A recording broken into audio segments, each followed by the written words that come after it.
Well, good morning, good afternoon, good evening, wherever you are in the world. Welcome to this webinar on measuring attitude and other non-job roles. I hope you get your value for the hour that you'll spend here. And if you've got any questions, the normal process, and I know some of you are used to this process, if you just go to the right-hand side and type in the question as it comes up. So that way, when I get to the end of the presentation, there's a series of questions there that I can answer, and I'll certainly do that. It saves us a little bit of time at the end. So if I say something and you think, well, I'd like to ask a question about that, go right ahead and type in the question there, and off we go. There's already one question there around the recording. Yes, the recording will be available, and I'll be sending that out sometime in a couple of hours' time after this presentation. So, welcome. We all know that attitude's important. We all know that it's critical to success in the workplace, yet we very rarely mention it.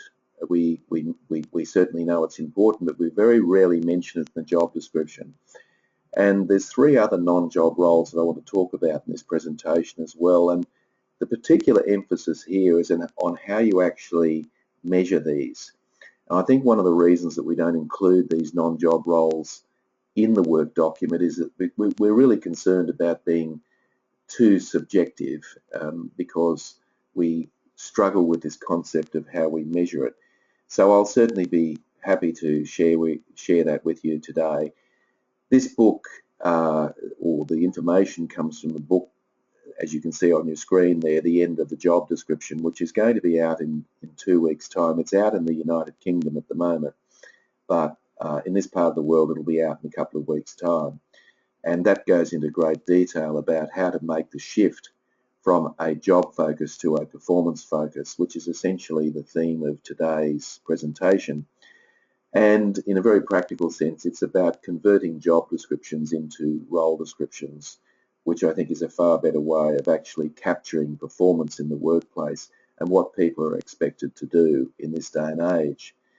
All right, so let's get underway. So we're going to cover basically three key things in this presentation. I do want to talk initially about the importance of shifting from a job description to a role description. And it might sound like a little bit of a play on words, and there are some of you who may well call your job descriptions role descriptions, but it's more than just a title. It's a completely different way of looking at work. So I want to share that with you, and some of you in HR, and we've got quite a few I think in the presentation. It's not a huge painstaking exercise to move from a job description to a role description, provided of course your job descriptions are reasonably well written.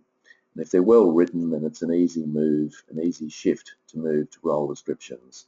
So I'll cover a little bit of that in the presentation. Secondly, I want to talk about 4 universal non-job roles, and you've probably worked out that one of those is attitude. I want to talk about these 4.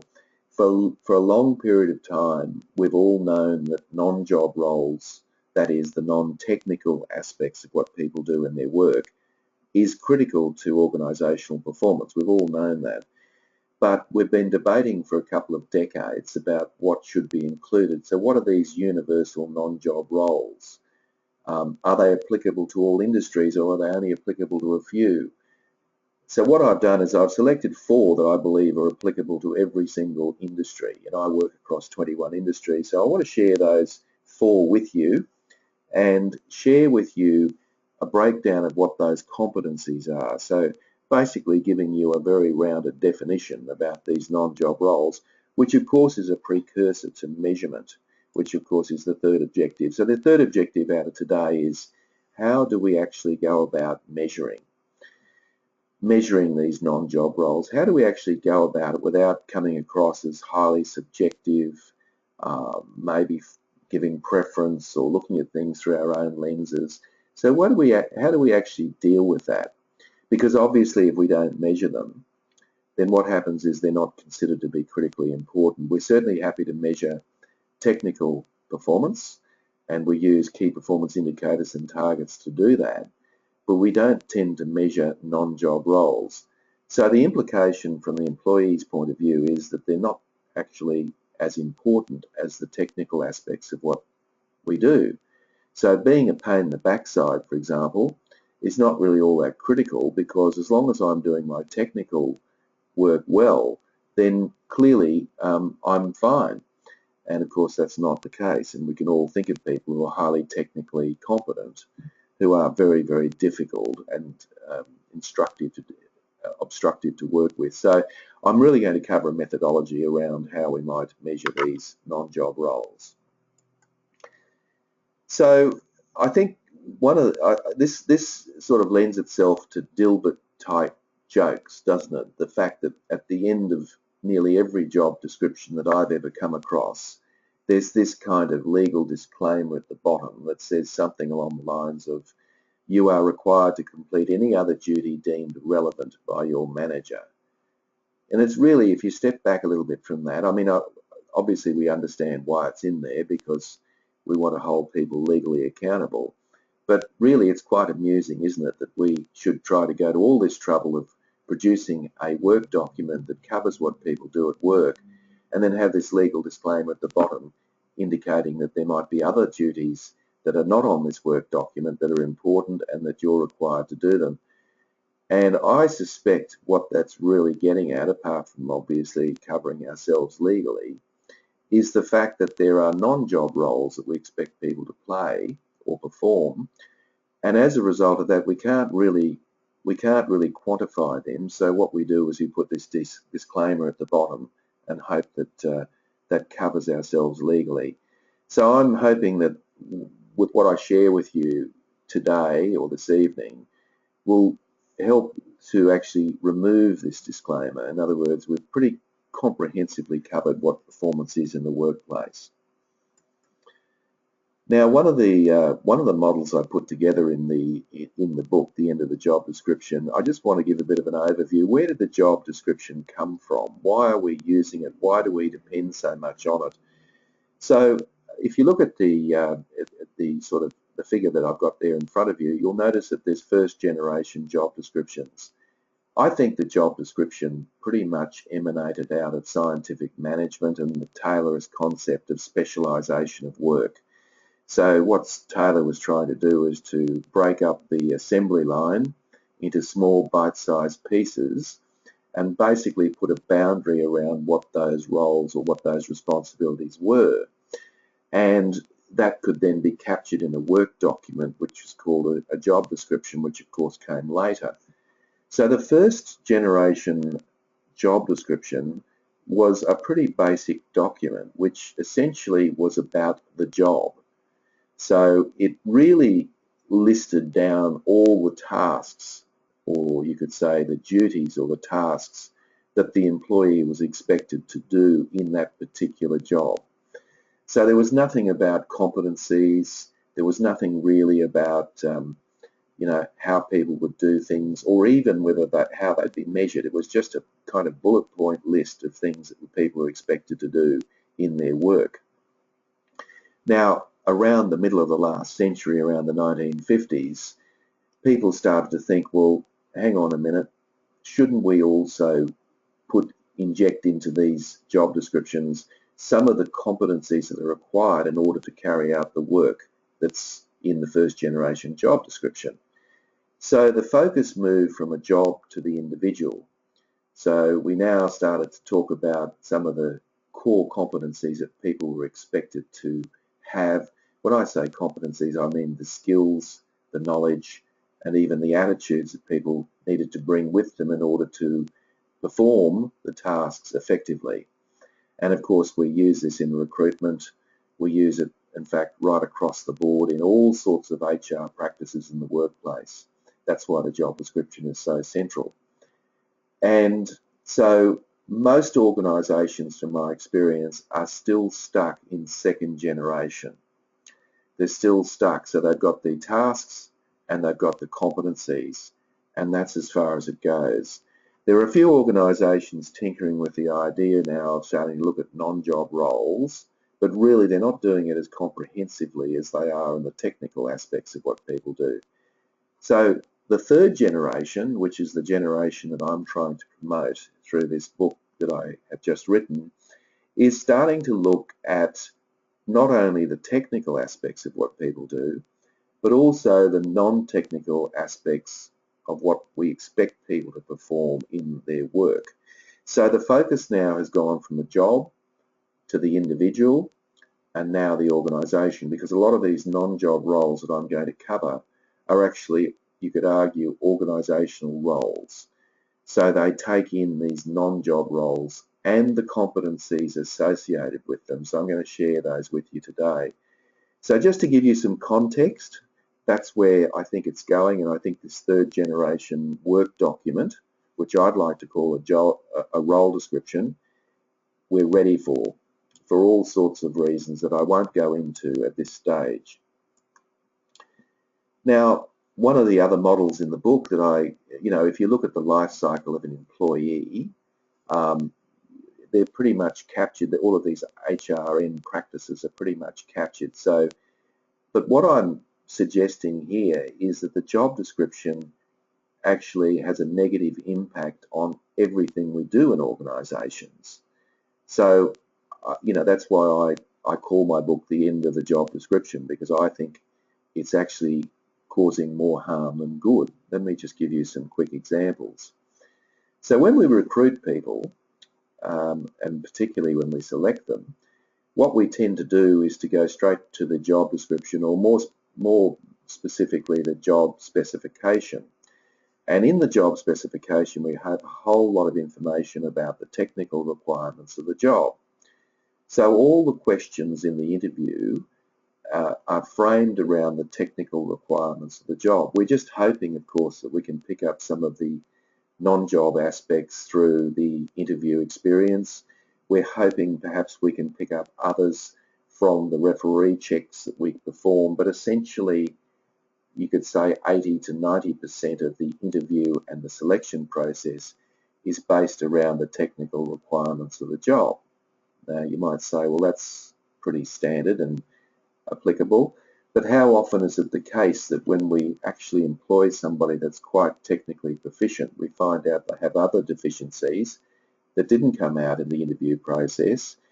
Perhaps they're not team players, or perhaps they're pretty much, they've got a very poor attitude, or they rub people up the wrong way, and this kind of thing, which can be very costly. So we don't select on that basis because we're concerned about how we might measure those things. Then we induct people, and when we induct people, we tend to again focus on the technical requirements, and good supervisors and managers take time out in the induction process to talk about their values, how the organisation operates, what some of the non-technical requirements are. But alas, good managers and supervisors are in short supply, as we all know. Then we tend to train and develop people, and 85%, I suspect, of the training and development we do in organisations is around the technical requirements of the job. So this is either to help them improve in their current work processes or in future. Now, we do that for a number of reasons. More specifically, one of the reasons we do that is we can get a pretty quick return on investment. So in other words, if we train people in project management skills, they happen to be project managers, then we can see pretty quickly whether or not they're applying what they've learnt.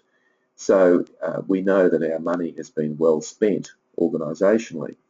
But again, personal development, problem-based learning are in the minority, although of course in the last 25 years that kind of development has increased. But again, the emphasis is very much on the technical aspects of the job description.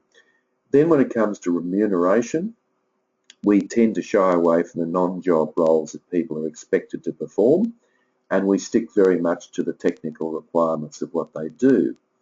So it again, because we want to be seen to be objective in our decision-making processes, we tend to look at the key performance indicators around the technical aspects of what people do.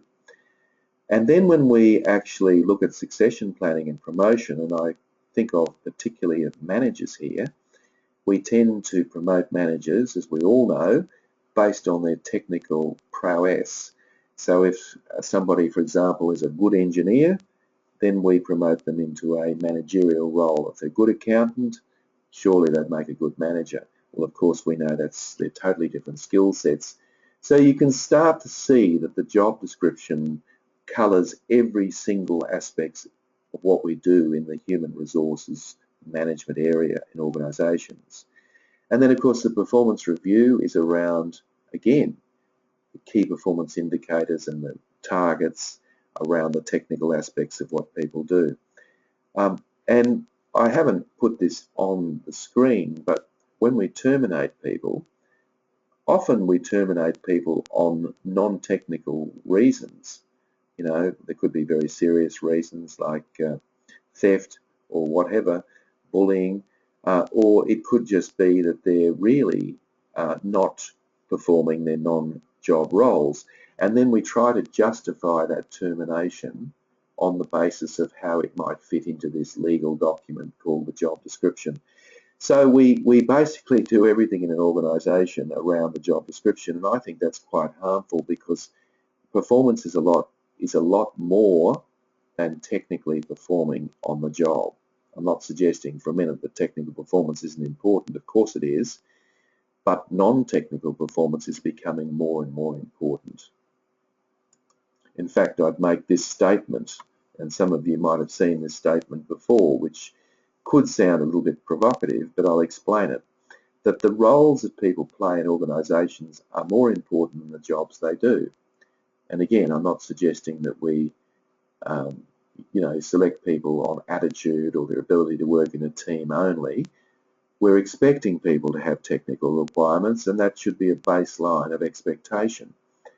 But if that's our only expectation, then we're selling ourselves short, and we're selling our organisation short, and of course we're selling the employee short as well. So I'm hoping to open up a whole debate around these non-job roles and how critically they are to success in an organisation.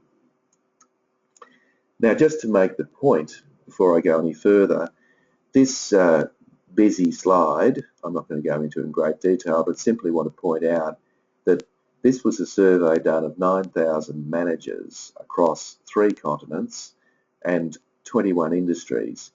These managers were asked a pretty simple question by the researcher, and the question was this: if there was one particular job attribute that you thought was critical to success in your organisation, what would it be?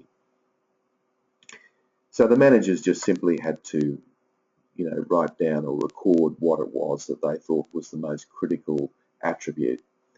And you'll notice that in the second column there, if you cast your eyes down, you won't notice any technical competencies at all. What you will notice, of course, is 10 non-job competencies. These are non-technical competencies, if you like. So I'm just wanting to make the point that we are actually after employees who can perform these non-job tasks to a high level. We're expecting, of course, on the other hand, that they will come to the world of work with some technical competency as well. But at the end of the day, if we're looking at 2 people who have the same technical requirements, it's the non-job roles that people have a capacity to play, which should be the competitive advantage for the employee and indeed the organisation. And I'll get into that in a bit more detail shortly. So non-job roles are critically important to the success of any employee and of any organisation. So let me just draw this out a little bit and give you a couple of frameworks to work with on the basis that the non-technical is critically important. So if we think about the work that people do, we can divide it into 2 dimensions. One dimension, of course, is the job role. Now, the job role is, of course, the technical skills that people bring to work. So for example, if you're a landscape gardener, you've got some technical requirements that you bring to the job. Maybe it's an apprenticeship or whatever it is, a piece of paper, or maybe a set of experiences or whatever. So you bring those things along, and that's where it stands. Now, most job descriptions it covers those. As I said, the second generation job description covers the tasks that people are expected to do and also the competencies around those tasks. But there's a whole other dimension, and that is the non-job role dimension, and that's essentially what I'm talking about today. And I have selected 4 that I think, and I challenge anyone to disagree with me, I would challenge that these 4 non-job roles are critical to any occupation on the planet. So one of those, and these aren't necessarily in any order, but one of those non-job roles, I believe, is a positive mental attitude and enthusiasm role. Now, I'm not expecting an employee of mine to be coming to work bouncing off the walls and always in a completely upbeat mode, but I'm not expecting them to be negative and have a poor mental attitude either. I'm expecting people to be solution focused. I'm expecting people to show some autonomy. I'm expecting people to be able to try to resolve problems on their own. So I don't think that's an unreasonable expectation. And in fact, I think it's a very important expectation in this day and age when people are working so collaboratively with each other. So that's one non-job role. And you might be thinking to yourself, well, how do you measure that? Well, I'll get into that shortly. The second non-job role that I think is critically important in this day and age is the team role. So we're expecting everybody to work in teams. Sometimes they work in teams of individuals they've never met before and they're expected to perform immediately. Sometimes these teams are cross-functional. More often than not, they're now cross-functional. We're expecting people to operate in a team environment in their own interest and in the interest of the organisation. So teamwork is critically important, and we all know this. So why shouldn't it be an important non-job role that we're expecting employees to be able to perform? We can all, again, like the first one, we can all think of people who are not team players, and we all know how destructive that can be, enormously destructive. And yet, if it's not fleshed out in the work document, what happens is that we have very little grounds to go on to pull people up for not being team players. Hence, we have the legal disclaimer at the bottom of the work document. The third non-job role that I think is critically important in this day and age is to continually grow and develop as an individual and an employee. So the employees that I manage, I'm expecting them to have a lifelong learning attitude, to use a cliche. I'm expecting them not to leave their brains in a paper bag and come to work and tune out. I'm expecting them to continually grow and develop. Why? Because the organisation's changing. Obviously, the economy we're working in is in a rapid change. We're expecting people to continually upgrade and retrofit their skills. So I don't think it's unreasonable for us to expect that people should continually grow and develop. Yet all of us in this webinar could identify someone that's stopped growing. For example, they might come to work and say, oh no, I don't want to use this new computer software. I'm quite happy to use the old system. I'm familiar with it, and frankly, that's what I want to do. Or other people say, oh look, I'm too old to go to that training course. You're probably better not wasting the organisation's money on sending me on that program. Why don't you send a younger worker? You know, we all hear those sorts of things every day. I don't think that's acceptable, and I think we should be asking people to perform a skills development role in their workplace, because obviously organisations are growing and changing all the time. Can you imagine what it would be like if your organisation had people who all had an attitude of not learning? I'm afraid it would be a pretty scary place. And finally, I think that an important non-job role is the innovation and continuous improvement role. I think I have an expectation that employees will bring to work with them their ideas, suggestions and thoughts about how to make the organisation more efficient and effective. That's an expectation that I think is not unreasonable. Yet once again, people will often say, oh, that's manager's job, that's not my job. My job, I don't get paid to come to work thinking about ways and means of making the place a better, more functioning organisation. Well, frankly, I think in our day and age, that's a critically important role that people should be playing. And one of the reasons that people aren't playing that role is because it's not explicitly stated in the job description. We should actually put that out there. And again, we should measure it. And we'll get into how we measure that shortly. So there are 4 non-job roles. I know some of you have seen that framework before, but I think it's important that I put it out there. I don't doubt for a minute there are other non-job roles that are critically important to people's success, but really I put those 4 down there because I think they're universally applicable to all occupations and industries. So there are the 4. So let's move on. So what I'm really saying to you, I guess today, and I'm suggesting that what we're trying to do here is to create a broader conceptualization of work performance. So up the top of this model, I've got a heading saying work performance. Now I'm arguing that it takes in 2 dimensions. It takes in the job dimension and it takes the non-job dimension into play.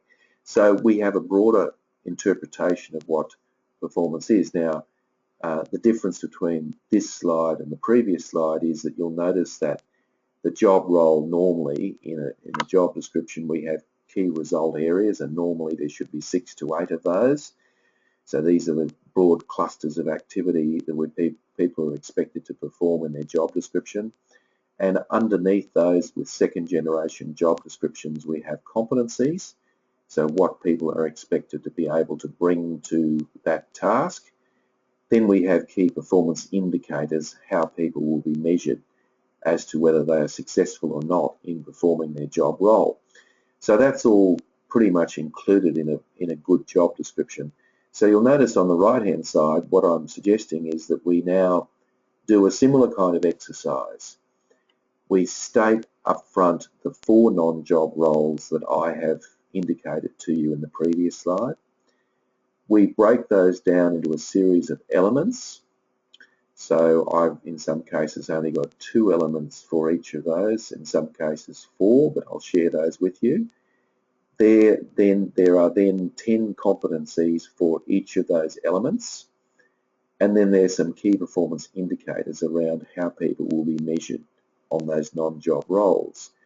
So just think for a moment how much difference this would make if you're a consultant working in an being invited into an organisation, and broadening the concept of performance beyond the technical requirements of the work that people do. Just think about what a difference it would make if we can elevate the importance and urgency of non-job performance. It would make an enormous difference to the workplace. So what I'm suggesting to you is that there are actually 5 roles that people perform in organisations. What are they? Well, one's their job role, and 4 of them are the 4 non-job roles: positive mental attitude and enthusiasm, team role, skill development role, and innovation and continuous improvement role. So I'm expecting an employee will come to work to perform 5 roles.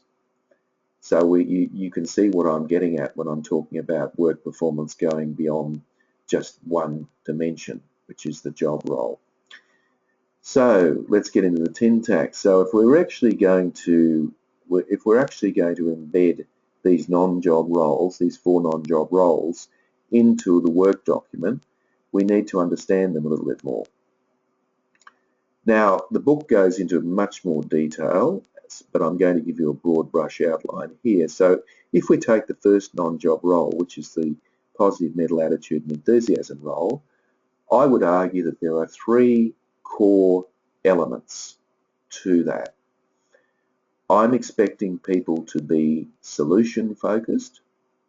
I'm expecting people, in other words, to use their initiative and come to work thinking about the way things could be resolved rather than tapping on my door and asking me to solve their problems for them. To my way of thinking, that's a critically important element of attitude and enthusiasm.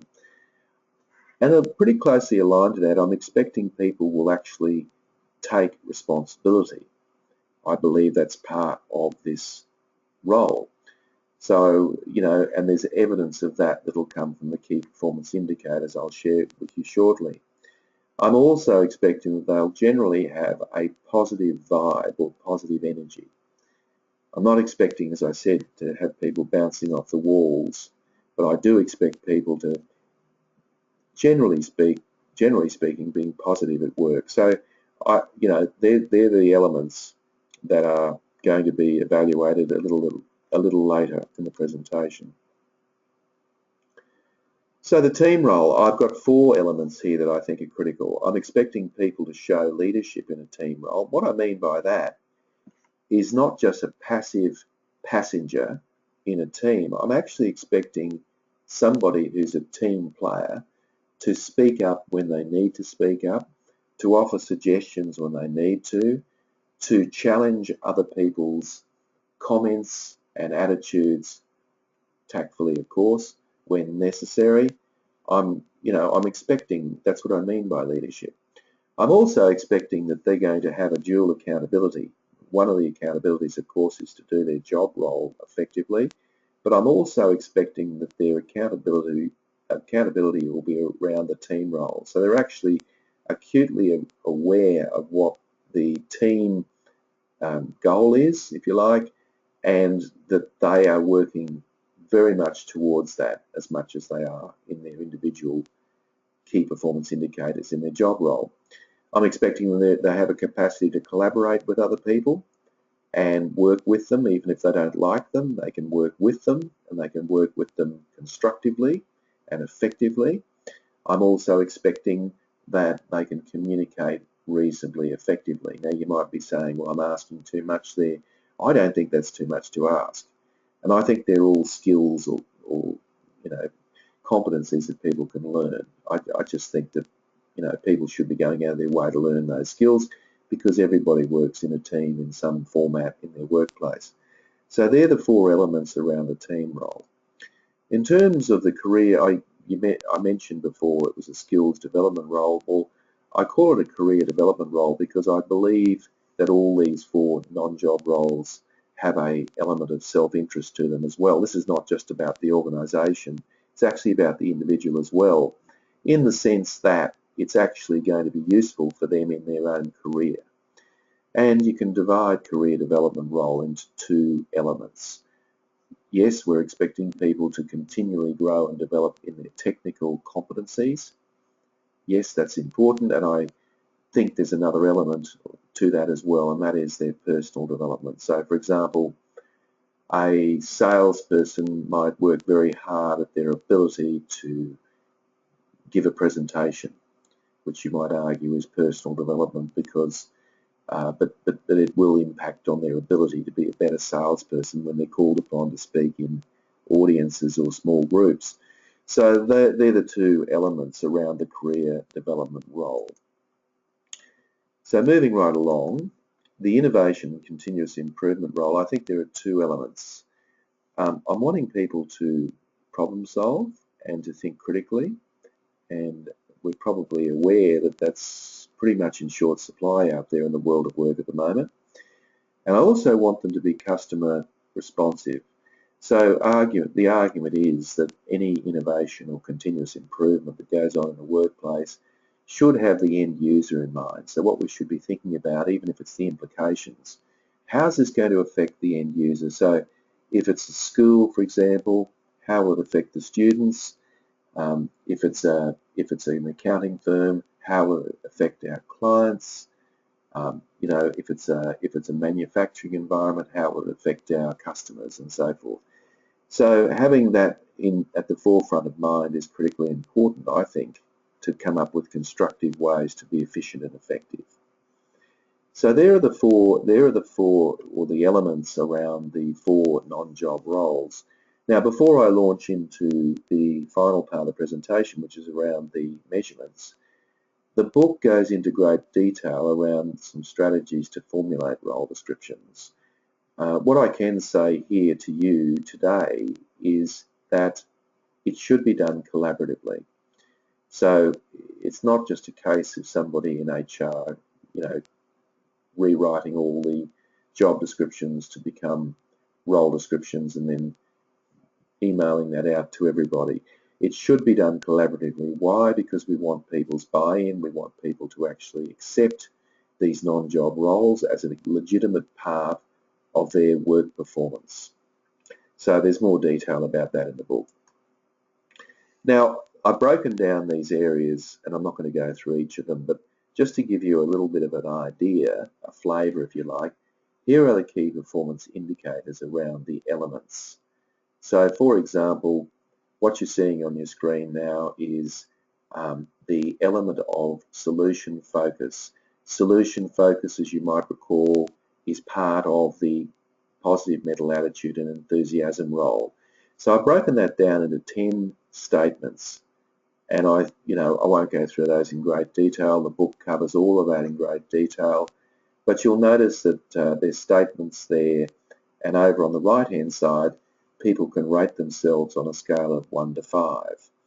And of course, you might say, well, people are deluded. They might say take the first one, when encountering an uncommon problem in my work, my first reaction is to consider some ways of resolving it. They might say, oh, I'm a 5 on that, when the manager knows very well that they're actually a 1. So to measure this effectively, yes, the employee does have an input, absolutely, and they do deserve to have an input, of course.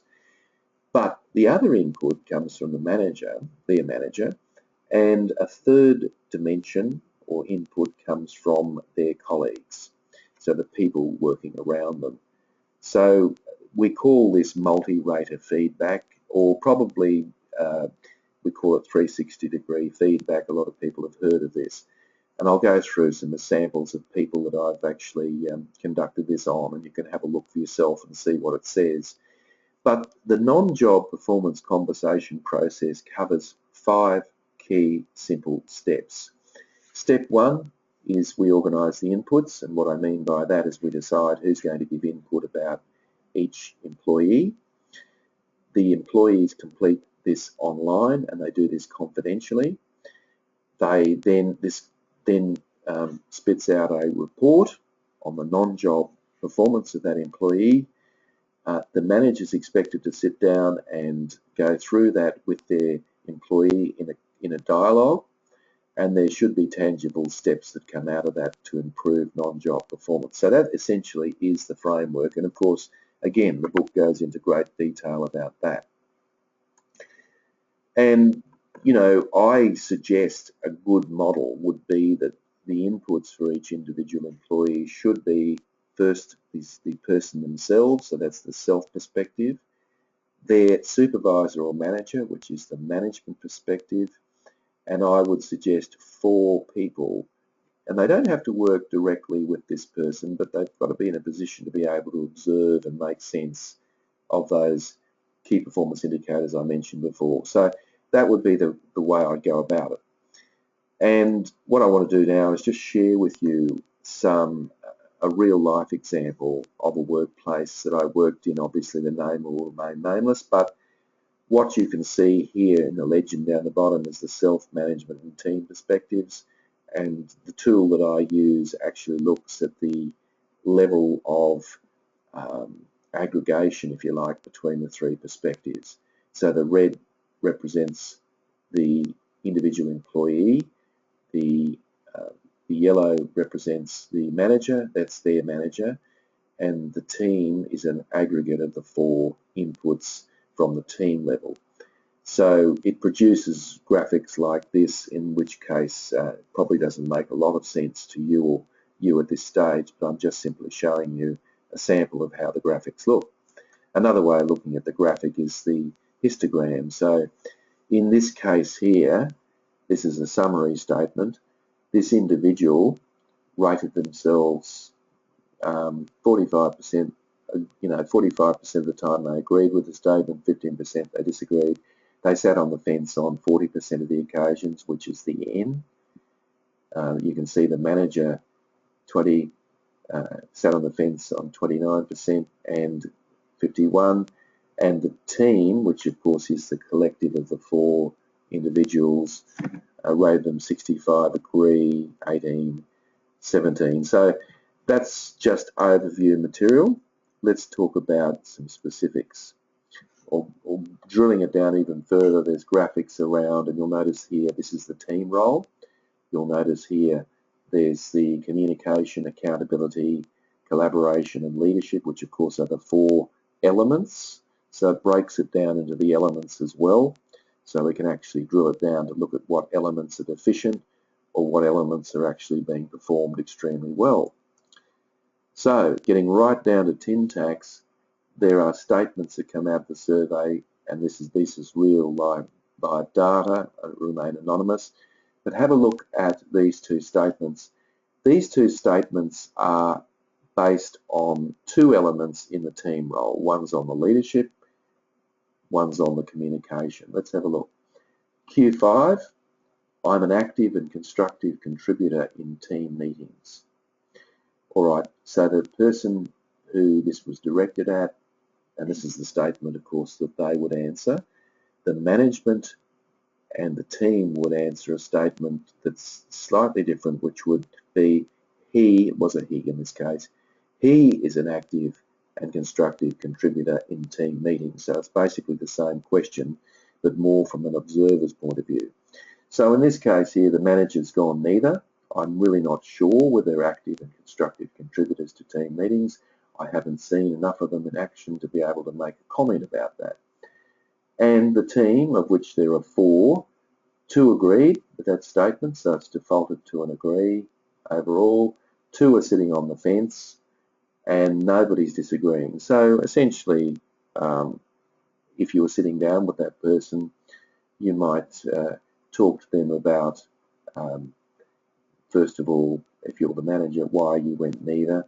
You might also talk about the fact that why do you think there were 2 of your colleagues who perhaps couldn't bring themselves to agree with that statement. So there's not, you don't have to go through every single statement in the report. The second one there on the right-hand side is probably a little bit more useful in terms of development and what can come out of this. I generally listen well. I generally listen well to what others are saying, and you'll notice, and that's a communication issue in teams. I disagree with that, says the employee. The manager says, look, I neither agree nor disagree with that statement, and the team are split, which is giving what we call a polarized response. So there's 2 people that agree, 2 people that disagree, so there's no fence sitting. They're pretty clear about it. And that's an interesting comment, because what that really opens itself up to is a conversation around, well, why are there 2 people that think that you listen carefully to them, and why are there 2 people that think you're not?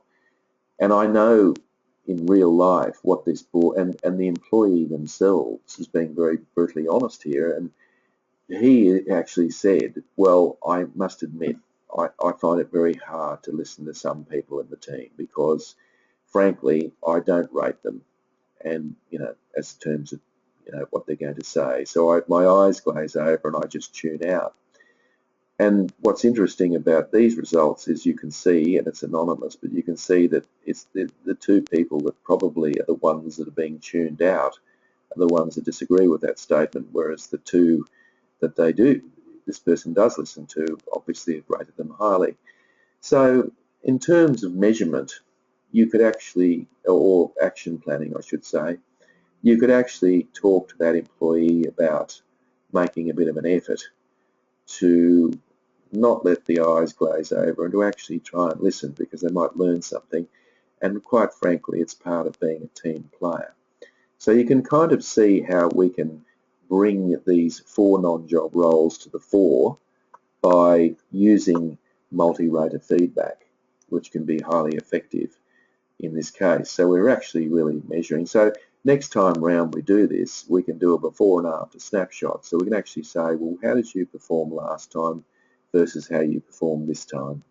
So look, there's no perfect way, and a lot of measurement around technical competency is more subjective than we'd like to think anyway, but you can see that there's a real indicator here that gives us a chance to be able to elevate and broaden performance beyond the technical aspects of what people do.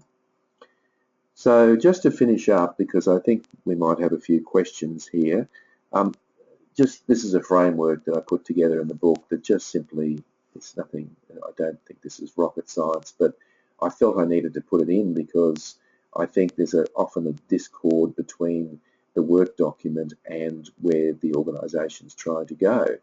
So I thought, well, all of that stuff should be linked together. So you can see there that, we have a vision statement, we have a mission, which should really be about how we achieve our vision. We have a set of core values, and I really suggest no more than 4 there, so that we can remember them. And then you'll notice that I've ripped out of there job descriptions and replaced it with the term role descriptions, bearing in mind there are 5 roles that we're expecting people to play. And then there's the roles, which are the 5, and then there's the elements, which I've gone through with you in this presentation. I've just shown you and illustrated to you some key performance indicators and then some targets. So performance now is 2-dimensional, not 1-dimensional. We're covering non-job performance as well as job performance. So I just put that in there because, we need to lock all this together and make sense of it. So just before I launch into the questions, I'd just like to give a bit of a plug here that because you've attended this webinar, I'm going to offer you a 20% discount. If you send me an email within the next 24 hours, I'll give you a 20% discount on the book. I'll put you on the waiting list, and in 2 weeks, when I have copies of those books, I'll send you a copy, I'll sign it for you and send it off to your address. You just simply go to my website to order it and I'll send it to you. So there's an opportunity for you to get in early, and it'll give you a lot more detail in relation to a lot of the things that I've gone through today.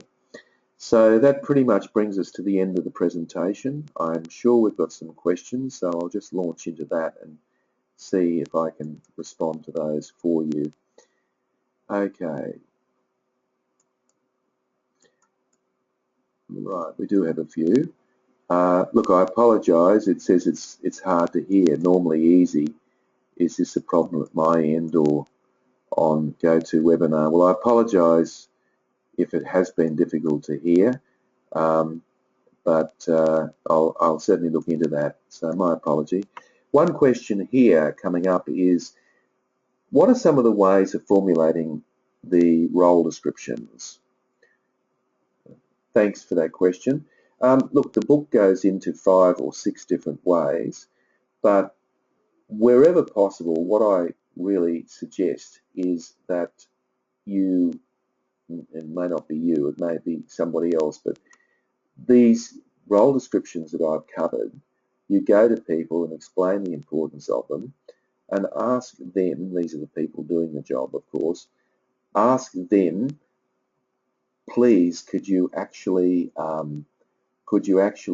indicate how this role impacts on the work you currently do? In other words, we contextualize it around the work that people do, and you do the same thing with the elements and so forth. So what you're doing is you're embedding these 4 universal non-job roles into people's job descriptions, having consulted with them so that there's buy-in. Now, I'd be very surprised if anyone argues that that's not part of my job, and if they say that, it's probably likely that they're not performing them anyway, in which case they're probably difficult.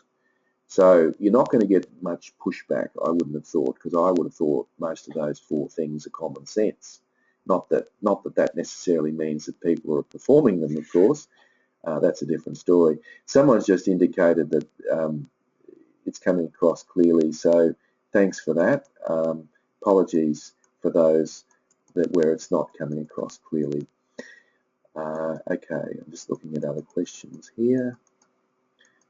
Okay, yeah, so it looks as if there might be an issue at your end in relation to the hearing that. Here we are. We are a value-based organisation and are currently discussing our culture, personal leadership and code of conduct, which is referred to within our position description. Is that sufficient?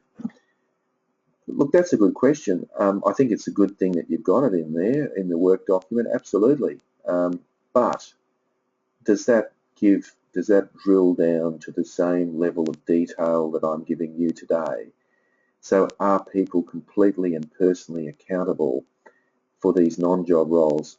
I would suggest to you to keep them in there, and I would suggest to you to even broaden it further to say, all right, that's what we aim for, and because we aim for that and we're a value-based organisation, here are 4 non-job roles I would imagine that would probably be in sync with the values that you actually have. So I would just broaden that out to make sense, because obviously you want people to live those values, you want people to actually enact those, and of course that's a non-job aspect of what people do. So I'd probably cover that plus the non-job roles as well.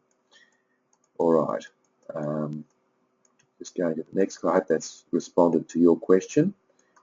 Okay, value-based, we've got that one. Okay, hearing's great at that end. Another question here is, do you find that people get defensive when giving feedback on the non-job roles? Look, they can. People get defensive when they respond to their performance reviews too, don't they? I mean, people get defensive about all sorts of things. I don't think that should be a reason not to cover these things, and frankly, they're going to get a lot more defensive if you mention it when it's not part of the performance framework of your organisation.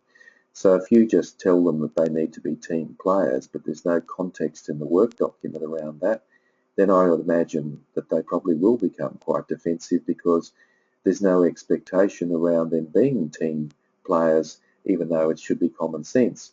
So I think you're better off having it in there. I think you're better off then discussing it. And if the measurement is poor, then so be it. You may not expect them to be 100% next time, but you might suggest that they work on it and that you can get their commitment to make an effort and to get some agreement around improving on that next time round. I don't think that's unreasonable.